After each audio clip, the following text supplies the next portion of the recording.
चलाता था। मैंने तो नहीं पढ़ा कि चक्रवर्ती टू व्हीलर, और मैंने ये भी नहीं सुना कि चक्रवर्ती पर पत्नियों की आज्ञा से पानी भरता हो लेट बाथ में। मैंने तो नहीं सुना, मैंने तो नहीं सुना।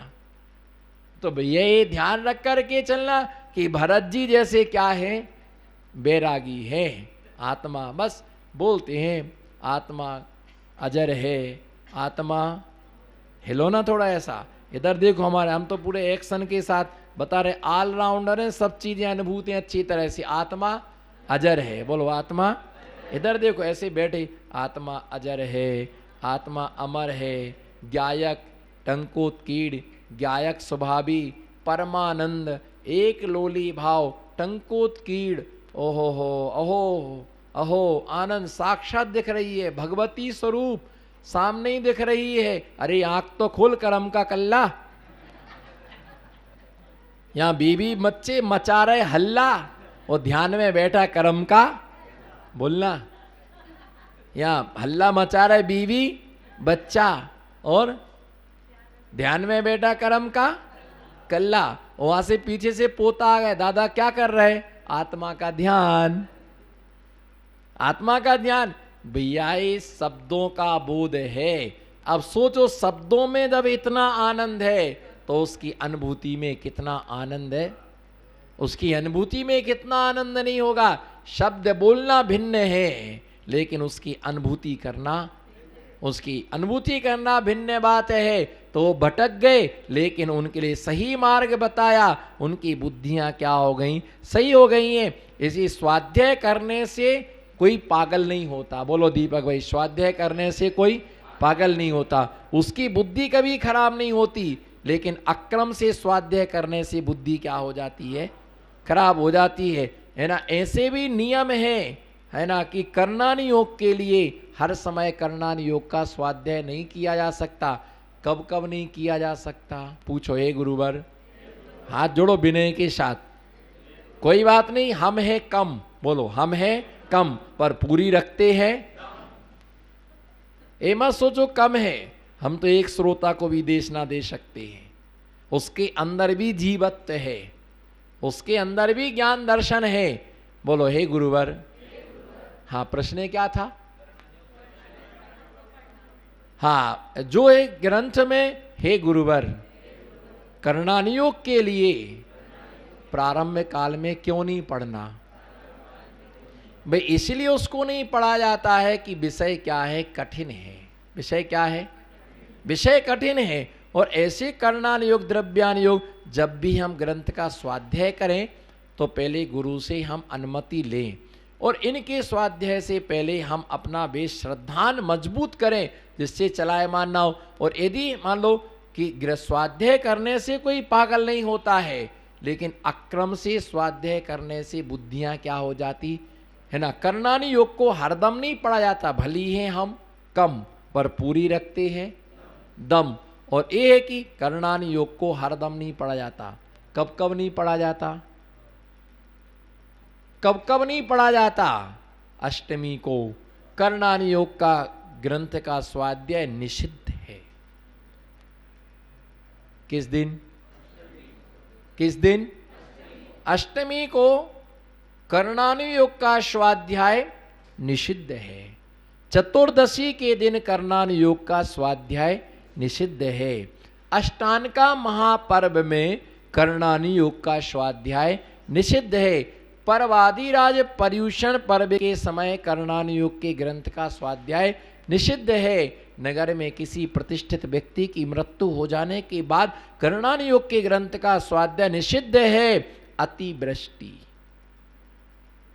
बोलो अतिवृष्टि, इतना पानी बरस रहा कि जब गांव के गांव उजड़ गए हों। क्या?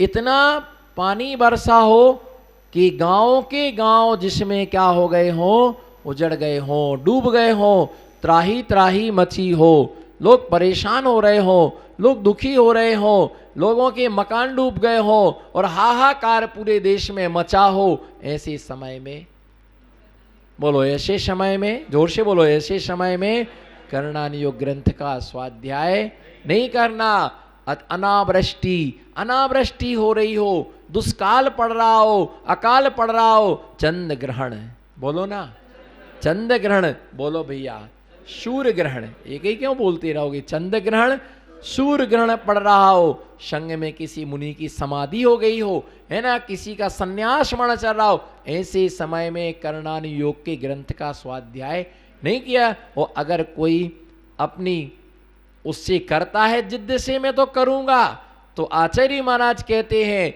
ऐसा जीव अपनी स्वाध्याय विधि को नष्ट करता है, उपवास विधि के लिए नष्ट करता है, गुरु शिष्य का संबंध बिगड़ता है, और अंत में जाकर के असमाधि के लिए प्राप्त होता है। तो स्वाध्याय से असमाधि हुई क्या, बोलो जी, अगर स्वाध्याय से असमाधि होती है तो श्रावक की षड आवश्यक कर्तव्य में स्वाध्याय को क्यों रखा, मुनिराज के षड आवश्यक में, है ना, मुनिराज के लिए स्वाध्याय, स्वाध्याय नाम का अंतरंग तप मुनिराज को क्यों कहा गया है, स्वाध्याय पर जोर, स्वाध्याय को परमम तपा क्यों कहा गया है, तो भैया ये ध्यान रख के चलना, स्वाध्याय से दुर्गति नहीं होती है, बोलो इंदौर के चक्रवर्ती, स्वाध्याय से दुर्गति नहीं होती, जो आज समय में स्वाध्याय किया है वो दुर्गति का क्या बन गया, कारण बन गया। जैसे सामायिक के काल में सामायिक करना जी, बोलो सामायिक के काल में, सामायिक के काल में स्वाध्याय निषिद्ध है, किस काल में, सामायिक के काल में स्वाध्याय निषिद्ध है, मुनिराज की आहारचर्या के समय स्वाध्याय निषिद्ध है, मुनिराज की आहारचर्या है, उस समय श्रावक का कर्तव्य क्या है, आहार कदा कदा की सदा सदा है, चौका रोज लगाना की कभी कभी लगाना, चलो कोई बात नहीं, रोज नहीं लगा पाए, नहीं लगा पाए रोज, तो क्या करना, आहार नहीं लगा तो किसी के घर पर नहीं, नहीं हम तो स्वाध्याय करेंगे, हमारा तो 3 दिन की आपत्ति निपट गई, 3 दिन का नंबर मिला था वो हो गया, हम तो फुर्सत हो गया, जिसका है वो जाने, अब हमारा काम नहीं है। इसका मतलब तुमने दान नाम के कर्तव्य की अवहेलना की है, दान नाम के कर्तव्य का तुमने अपमान किया है, तुम्हारा चौका हो गया तो क्या हुआ, किसी का लग रहा उसमें तुम क्या करो, आहार देने जाओ, चलो कोई बात नहीं, आहार देने की अनुकूलता नहीं बनी जी, बोलो आहार देने की अनुकूलता नहीं बनी जी, तो क्या करना, जहां पड़गाहन हुआ तो वहां कम से कम चौके में आहार देखने को जाना, क्या जाना है ना, आहार, आहार देखने के लिए जाना, आहार देखने को जाना, और वो 1 गिलास ले लें, देख करके फिर आहार देख करके फिर अपना क्या करना, फिर अपने लिए क्या करना, फिर भोजन के लिए करना, ये विशेषता है, मुनि को भोजन दे फिर निज, बोलो मुनि को भोजन, पहले मुनि को भोजन देना फिर स्वयं भोजन करना, ये श्रावक के लिए, ऐसा नहीं हमारा चौका हो गया, हमारा काम नहीं है, अगर नहीं है तो मुनिराज आहारचर्या को जा रहे, उनके साथ साथ जाओ, उस समय शास्त्र लेकर के बैठने का नहीं, हमारा तो नियम है, बोलो हमारा स्वाध्याय करने का नियम है, तो आहार देने का भी नियम है, और ये चल जीवंत स्वाध्याय। अच्छा तुमने स्वाध्याय में क्या पढ़ा बताओ मुझे, हाँ स्वाध्याय में तुमने क्या पढ़ा, दानम भोजनम मित्तम दृढ़ धारो, है ना, दानम भोजनम मित्तम दृढ़ धरणो हवेशायारो पत्ता पर, है ना, स्वाध्याय में तुमने यही पढ़ा कि हमें रोज मुनिराज को, ओ ऐसे मुनिराज, ऐसा कब सौभाग्य आएगा, बोलना भी ऐसा करके, ओहो ऐसा सौभाग्य कब आएगा, जो इन हाथों से रोज आ तो गया, पहनो धोती तो पट्टा, अरे यार महाराज जी तो सीजन के टाइम में आ गए, महाराज जी मैंने बहुत भावना बनाई थी पहले, बोलो ना, मैं आपकी भाव, मैंने अपना कुछ नहीं बोल रहा, मैं आपका ही बोल रहा हूँ, मैंने पिछले साल बहुत लॉकडाउन में ऐसा सोचा था, अगर इस समय कोई महाराज जी होते, अपन भी फ्री थे और महाराज जी को भी फ्री कर लेते अपन, तो भैया ये कि भावना भाई थी, ओहो शास्त्र में पढ़ा था मुनिराज होते हैं, कर पात्र में वो आहार लेते हैं, खड़े होके यार ऐसा सौभाग्य कब मिलेगा, अब महाराज आ गए तो नुकसान बहाना ढूंढ लिया इस समय कि सीजन चल रहा है, मेरे पास तो टाइम नहीं है, महाराज जी आप गलत समय आ गए हमारी कॉलोनी में, आप आप या तो 15 दिन, तो बोलो ना फिर, आप 15 दिन पहले आते या 15 दिन नहीं, हम बाद में फिर आ जाएंगे, आप टेंशन मत लो। आप तो हम तो मॉडर्न युग के मुनिराज हैं, हम चौथे काल के नहीं है भैया। विकास जी, तुम पंचम काल के हो ना? हाँ ना, कुछ तो बोलो। पंचम काल के हो, हम भी पंचमी काल के हैं। बस चर्या काम सब चौथे काल का है। ये पुद्गल पंचम काल का है ना? जन्म पंचम काल का है, पर चर्या सब, आगम सब चौथे काल का है। ये चर्या सब चौथे काल की है। तो इसलिए भैया आप गलत समय आ गए। आप पहले आए होते तो छुट्टी थी हमारे लिए। भैया शास्त्र में तुमने पढ़ा क्या? शास्त्र में तुमने यही पढ़ा कि मुनिराज आए तो, अब वो पढ़ा था उसको अमल करने का वक्त आ गया। हमेशा पढ़ते ही मत रहो, क्योंकि साल भर पढ़ाई होती है तो उसमें एक एग्जाम भी होते। ये परीक्षा का टाइम है ना? जो पढ़ा अब उसके लिए क्या करो? बंद करो, स्वाध्याय बंद करो। आहार को जा रहे तो साथ साथ जाओ। हाँ, साथ में चलोगे महाराज को चौकी तक? हाँ चलेंगे, पहुंचाने को थोड़ी दूर तक चलेंगे, क्योंकि रास्ते में मकान तक घुस गए। रास्ते में मकान था। नमस्ते महाराज जी, नमस्ते महाराज जी, अब आशीर्वाद दे दो। अब महाराज जी हाथ तो हिला दो, ऐसा ऐसा आशीर्वाद दे दो, फिर आएंगे, शाम को आएंगे। तो भैया ऐसे भी लोग होते, रास्ते में छोड़ देते हैं, रास्ते में छोड़ देते हैं। वो तो जिसके पास 4 जने छोड़ने जाए तो 4 श्रावक और 1 महाराज, कितने टोटल? 5। मंदिर के दरवाजे पर 2 बचती हैं, 1 महाराज और 1 श्रावक। वो श्रावक बेचारा क्यों बचा? उस श्रावक बेचारा क्यों बचा? क्योंकि उसके हाथ में क्या था? उसका बस नहीं चला ना, वो विकास के घर के दरवाजे छोड़ के चला जाता। वो कमंडल वाला बस, और जैसे ही उसने कमंडल पैर धोने को हाथ में दिया वो भी रवाना हो गया। तो भैया ये है कि अब जो तुमने पढ़ा है कि दान दे करके भोजन करना, उस लाइन को क्या करो तुम? अब तो मंदिर में शास्त्र रख करके बैठे, महाराज जी जा रहे आहारचर्या को जा रहे, इतनी जोर जोर से आवे, हे स्वामी नमोस्तु नमोस्तु नमोस्तु नमोस्तु नमोस्तु, आत्रो आत्रो। कोई समझ गया, हो सकता कि इनसे पड़गना हो महाराज जी को, ना अंकल से कहा अंकल जी शास्त्र बंद करो, चलो पड़गाने के लिए आपको महाराज जी है ना घूम रहा, हो सकता आपकी विधि हो। मैं तो नहीं आऊँ, मैं तो स्वाध्याय करके महाराज जी से बोलो हमारी विधि ली हो तो 10 मिनट रुके। अरे भैया उस समय क्या करो? आहार चर्या का आनंद अलग है। बोलो, आहार चर्या का आनंद अलग है, स्वाध्याय का आनंद अलग है, संयम का आनंद अलग है, और पूजा का आनंद समय समय पर भी सब आनंद हमें आते हैं, बस लेने वाला। स्वाध्याय का मतलब ये नहीं है कि तुम पढ़ते जाओ।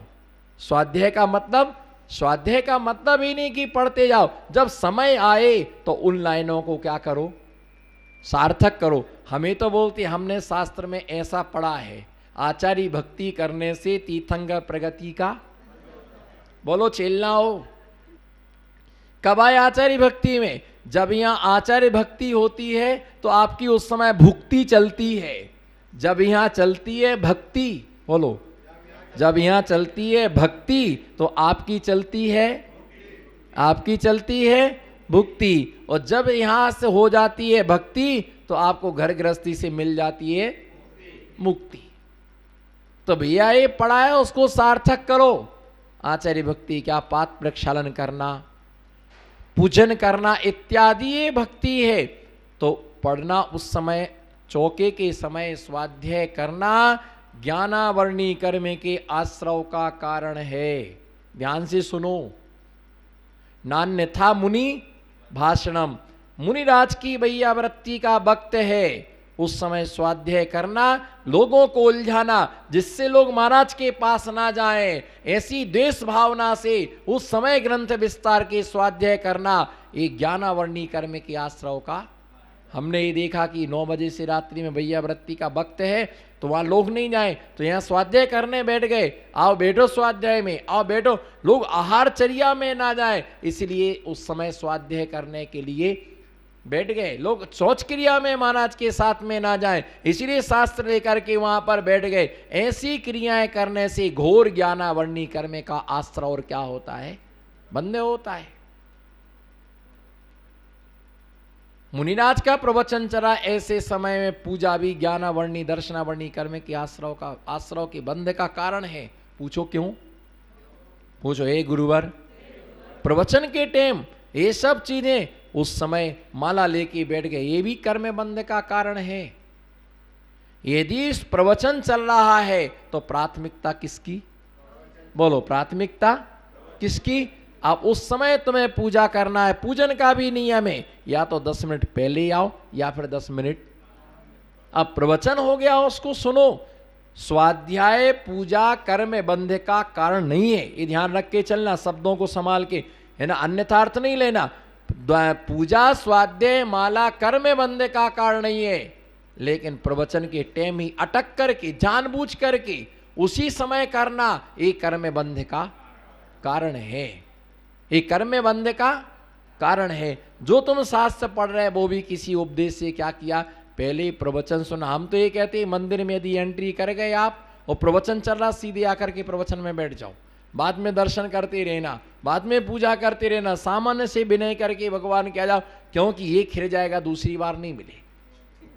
तो इसलिए एक समय में एक ही धर्म होता है, और श्रावक का धर्म दान और पूजा। दानम पूजा मुख्यम, श्रावक का मुख्य कर्तव्य दान पूजा है, स्वाध्याय मुनियों के लिए दिया है। हाँ, जब नगर में मुनिराज ना हो, बोलो, जब नगर में मुनिराज नहीं है, अब मुनिराज नहीं है तो फिर क्या नहीं होगा, चौके नहीं होंगे।